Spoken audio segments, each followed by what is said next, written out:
Still one more, but yeah, I think we're all excited for camp to be wrapping up here. I think we all look forward to the regular season, and I feel like we've been able to shake a lot of the rust off, and energy's been really good through camp. So I think we're ready to see how it carries over. You have one more preseason game for a veteran like you. What's important in that final tune-up? I think guys just want to get more so their the systems down the right way, and I think at this point everybody's in great shape, and that's not really an issue. It's more just kind of sinking into your role on the team, whatever it is, executing on power play or penalty kill or the details in the 5-on-5 game. I think it's just fine tuning at this point. I think we've all played enough games now that we could probably start the season tomorrow.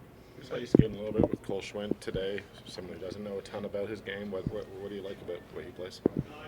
He's a big body. I think he plays simple, but he plays smart, and he still looks to make plays and make passes, and I think he's got a good balance of responsibility and still that ability to make some plays out there. So it's a great opportunity for him, and a good role for him to step into, and we're going to need everybody here. So I think he'll be a good help for us. What would be the biggest change you've noticed from the systems from this season compared to last season?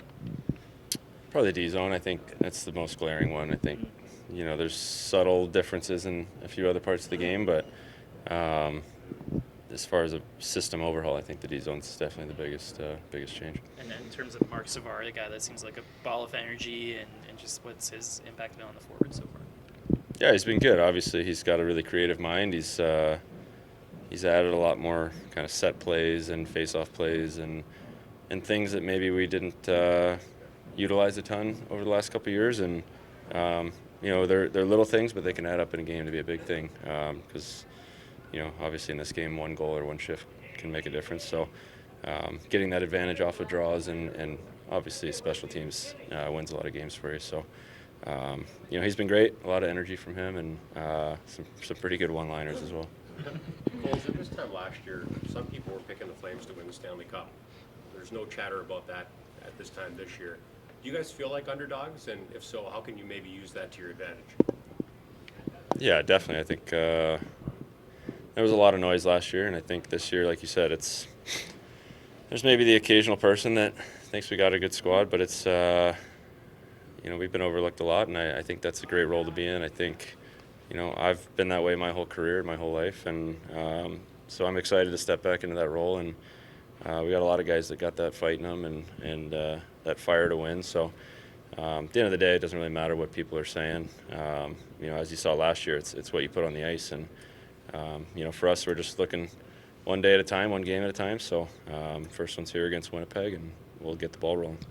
I would imagine self-belief is probably the most important thing, though, when you guys talk about that, maybe amongst yourselves, or just that feeling, I suppose.